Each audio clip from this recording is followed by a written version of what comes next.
అదే మా బండి సంజయ్ గారు నిన్న జరిగినటువంటి హనుమాన్ జయంతిలో స్పష్టంగా చెప్పారు. కేసు నమోదైంది కదా భగీరథ, అమ్మాయి మైనర్ అనే కేసు నమోదైంది సార్. ఇది ఎట్లాంటి అంశం ఏంటంటే ఒక మహిళకు సంబంధించిన అంశం, అదేవిధంగా ఒక పరువు గల బాధ్యత గల ఒక కేంద్ర సహాయక శాఖ మంత్రి కుమారుడికి కుటుంబానికి సంబంధించిన అంశం. దీన్ని ఏం చెప్పాలంటే సింపుల్ కాంప్లెక్స్ కాంపౌండ్ లాగా చూడాలి. ఒకటి ఇది చాలా sensitive and complex matter, and ఇందులో నిజానిజాలు వెలుగులోకి ఖచ్చితంగా వస్తాయి. ఇప్పుడు మనం చూస్తున్నాం డీసీపీ రితురాజు గారి నేతృత్వంలో ఒక సెట్ని ఏర్పాటు చేశారు. ఆల్రెడీ ఈరోజు ముందస్తు బెయిల్ కింద భగీరథ్ గారు కూడా ఒక ఎఫ్ఐఆర్ కంప్లైంట్ ఇవ్వడం జరిగింది, ముందస్తు బెయిల్ కూడా పెట్టుకోవడం జరిగింది. ఎందుకు ఆ ఎఫ్ఐఆర్ కంప్లైంట్లో ఏం స్పష్టంగా చెప్పారు భగీరథ్ గారు, నాకు ఈ అమ్మాయి ఒక కామన్ ఫ్రెండ్ ద్వారా పరిచయం అయ్యింది, అదేవిధంగా వీళ్ళ ఫ్యామిలీ మెంబర్స్ మేమందరం కూడా ఆధ్యాత్మిక పర్యటనలు కానీ కుటుంబ పార్టీలకు కానీ సమావేశాలకు కానీ మేము టెంపుల్ విజిటింగ్ కూడా వెళ్ళాము. కానీ గత కొద్ది రోజులుగా వీళ్ళ బ్లాక్మెయిలింగ్, అంటే ఒక కేంద్ర హోం సహాయక శాఖ మంత్రి కొడుకు కావడంతో వ్యక్తిగతంగా మమ్మల్ని హెరాస్ చేస్తున్నాడు, మాకు పెళ్లి చేసుకోవాలని తన మీద ఒత్తిడి చేశారని చెప్పేసి స్పష్టంగా కంప్లైంట్లో భగీరథ్ గారు ఇచ్చారు. ఈరోజు ఒకటి స్పష్టంగా చెప్తున్నాను సార్, అంటే మీడియా ముఖంగా చట్టం అందరూ సమానలే, చట్టం ముందర అందరూ సమానలే. తప్పు చేస్తే ఖచ్చితంగా నిజాలు వెలుగులోకి వస్తాయి. నిన్న కూడా స్పష్టంగా పేర్కొన్నారు బండి సంజయ్ గారు, నా కొడుకు తప్పు చేస్తే ఖచ్చితంగా నా కొడుకు కూడా శిక్ష పడేంత చట్టం మన భారత రాజ్యాంగం ప్రకారం పేర్కొన్నారు. చట్టం ముందర అందరూ సమానమని స్పష్టంగా చెప్పారు సార్. ఈడ నేను ఒక్కటే విషయం స్పష్టంగా తెలుసుకున్నాం, ఆంధ్రప్రదేశ్ రాష్ట్రంలో పవన్ కళ్యాణ్ గారు ఏ విధంగా అయితే పేర్కొన్నారో, నేను తప్పు చేస్తే అంటే పవన్ కళ్యాణ్ గారు కూడా తప్పు చేస్తే తలదీసే చట్టం రావాలని చెప్పేసి ఆయన ఫైట్ చేశారు.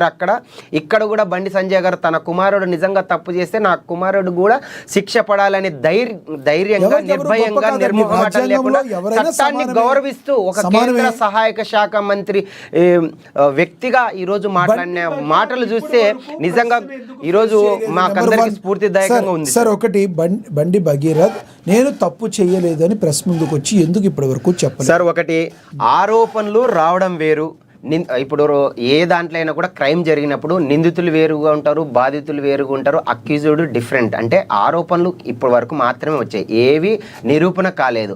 చాలామంది చూస్తున్న సోషల్ మీడియాలో బండి సంజయ్ అన్నని ఎదుర్కొనలేనటువంటి ఒక వర్గం ట్రోల్ చేస్తూ ఆయన రాజీనామా చేయాలి, కొడుకుని సరిగా పెంచలేదు, ఇలాంటివి ఫాల్తు మాటలు మాట్లాడే వాళ్ళకి నేను ఒకటే చెప్తున్నాను, నిజంగా మీకు అంత దమ్ము ఉంటే రాజకీయ పార్టీలకు అతీతంగా భారతీయ జనతా పార్టీని ఎదుర్కొని ఒక కుటుంబాన్ని అడ్డు పెట్టుకొని సరిగ్గా పెంచలేదేమో అని ఆయనే డైరెక్ట్ గా చెప్పారు.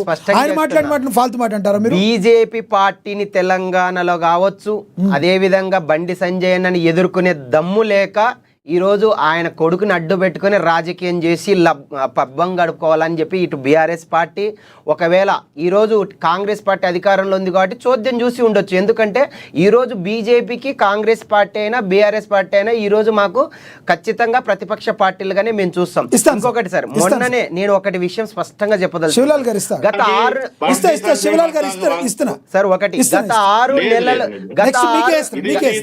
గత 6 నెలలు ఇండివిజువల్ ఎపిసోడ్ లాగా చేయొద్దు.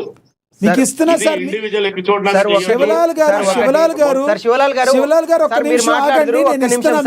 నిమిషం మీరు మాట్లాడుతున్నారు స్టార్టింగ్ లోనే కాబట్టి కాంగ్రెస్ పార్టీ అయినా బీఆర్ఎస్ పార్టీ అయినా వ్యక్తిగతంగా ప్రతి ఒక్కరి నాయకుల మీద అభిమానం ఉంది సార్.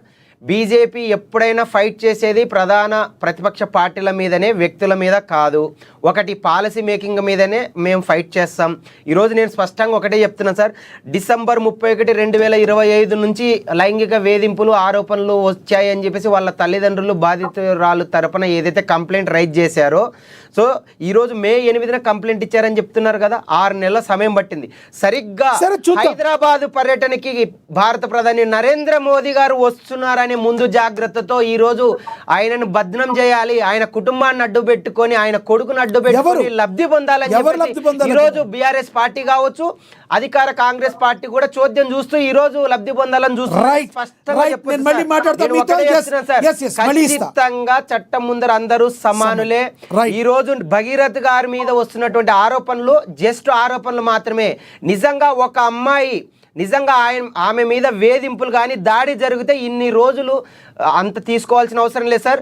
విత్ హెబియస్ కార్పస్ ప్రకారం జస్ట్ 24 గంటల్లోనే ఎవరినైనా అరెస్ట్ చేయొచ్చు సార్. రైట్, మల్లికార్జున్ గారు మళ్ళీ మాట్లాడతాం మీతో. మనం ఒకసారి కాంగ్రెస్ అధికార ప్రతినిధి డాక్టర్ శివకుమార్ లాల్ గారితో మాట్లాడతాం. శివకుమార్ లాల్ గారు నమస్తే సార్. లక్ష్మణ గారు నమస్తే. ముందు బీఆర్ఎస్ అనలిస్ట్ ఎవరైనా ఎవరండి? బీజేపీ. ఇంకా ఎవరు ఈయన ఉన్నారు? బీజేపీ యువ మోర్చా నేత. Okay, give him chance. అయినా ఎవరికి మీరు ఇంకొక మీరు ఇందాక మాట్లాడారు, మీరు మాట్లాడండి. ఈయన కాంగ్రెస్ మీద చోద్యం చూస్తున్నారు, మాట్లాడారు. ముందు మీరు మాట్లాడండి, ఆ తర్వాత రాజకీయ విశ్లేషకులు మాట్లాడతారు. ఆయన మాట్లాడతారులే, మీరు మాట్లాడండి. అదే అడిగినా నేను. ఇప్పుడు ఆల్రెడీ మల్లికార్జున్ మాట్లాడింది నేను విన్నా. ఆయన మొత్తం పార్టీ స్టాండ్ తీసుకొని మాట్లాడుతుంది, కానీ అక్కడ తప్పు ఏం జరిగింది అనే దాని మీద మాట్లాడాల. ఇప్పుడు సాధారణమైన ఒక ఫ్యామిలీకి కానీ ఇన్ జనరల్ గా ఎవరికైనా జరిగితే ఒక్కసారి కంప్లైంట్ జరిగిందంటే ఫస్ట్ ముందు తీసుకపోయి లోపలేస్తారు. ఎగ్జాక్ట్లీ. ఈ రోజు అబ్స్కాండింగ్ ఉండాల్సిన అవసరం ఏంది?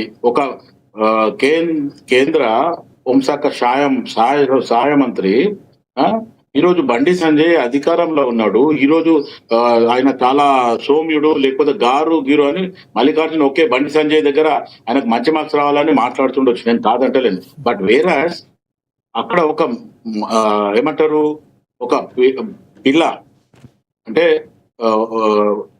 16 years 17 years అమ్మాయి అక్కడ అంత ఈజీగా వచ్చి అది చేయాలి అంటే వాళ్ళు ఇంకొకటి ఆలోచించాలి.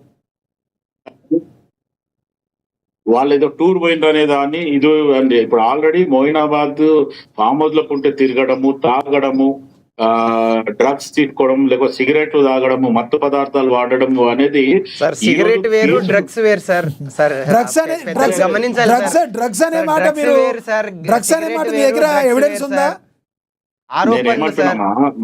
మల్లికార్జున్, సిగరెట్ లో కూడా మత్తు పదార్థాలు వేసి తాగేటోళ్ళు ఉన్నారు, అది కూడా మనం చూస్తున్నాము. ఈ రోజు కాంగ్రెస్ పార్టీ డ్రగ్స్ రహిత రాష్ట్రంగా చేయాలని ముఖ్యమంత్రి రేవంత్ రెడ్డి గారు ఓపెన్ గా కూడా చెప్పడం. ఆ విషయంలో మిమ్మల్ని ఖచ్చితంగా మేము అభినందిస్తాం సార్. ఎందుకంటే గత బీఆర్ఎస్ ప్రభుత్వము డ్రగ్స్ ని విచ్చలవిడిగా ఇటు తెలంగాణలో అటు ఆంధ్రప్రదేశ్ లో వైఎస్ఆర్.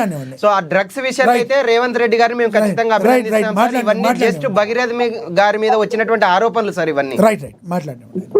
ఇప్పుడు మల్లికార్జున్ మాట్లాడుతున్న దాంట్లో నేనేమంటున్నానంటే అక్కడ నీకు సంబంధించిన పర్సనల్ గా, I'm just talking about personally, don't take self గా. అయితే ఇక్కడ నీకు సంబంధించిన, నీకు తెలిసిన ఒక చెల్లియో, ఒక నీ చుట్టాలలో వేరే అమ్మాయి ఉంటే you should not talk like this. Immediate గా నువ్వు అట్లా మాట్లాడవు. ఇక్కడ జరిగిన సంఘటన మీద ఎవడని ఉండని వాడు, ఎవడు కొడుకని ఉండని, ఏమని ఉండని. This is my appeal to police department and what ever it may be. ఎందుకంటే జరిగిన సంఘటన ఇప్పుడున్న పరిస్థితిలో పిల్లలు చెడిపోతున్నారు, పిల్లలు మత్తుకి లేకపోతే మధ్యరాత్రికి ఓయోకి బానిసలు అవుతున్నారంటే అది తల్లిదండ్రి వల్ల కూడా తప్పు జరుగుతుంది అనేది మొదటి నా ప్రశ్న. రెండోది ఏంటంటే తల్లిదండ్రులు వాళ్ళ పిల్లలు ఏం చేస్తున్నారు అనేది గమనిస్తలేరు అనేది నా ఫస్ట్. తల్లిదండ్రి మీద నాకు ఎవరైనా ఉండే, నాకు ఈవెన్ మాకు కూడా పిల్లలు ఉన్నారు, మా పిల్లలు అట్లా లేరు అనేది నేను ఇంత స్పష్టంగా చెప్తున్నా. ఎందుకంటే తల్లిదండ్రి కరెక్ట్ గా ఉంటే పిల్లలు ఇట్లా ఉండారు అనేది నాకు ఉన్న నమ్మకము. నేను అది పాటిస్తాను కూడా. నేను గత 20 సంవత్సరాల కిందనే ఆల్మోస్ట్ ఆల్ సోనియా గాంధీ గారు కానీ మా హైకమాండ్ కి లెటర్ రాయడం జరిగింది. ఒక చట్టం తీసుకురండి, ఒక బండి సంజయ్ లాగా ఒక మంత్రి ఉంటే ఆ ఎంటైర్ ఫ్యామిలీకి ఎవరికి కూడా 15 సంవత్సరాల వరకు టికెట్ ఇవ్వద్దు. ఒకటి. రెండోది, వాళ్ళ పిల్లలకి తండ్రితో పాటు పిల్లలు పోతే, భార్య పోతే వాళ్ళకి సెక్యూరిటీ ఇవ్వండి.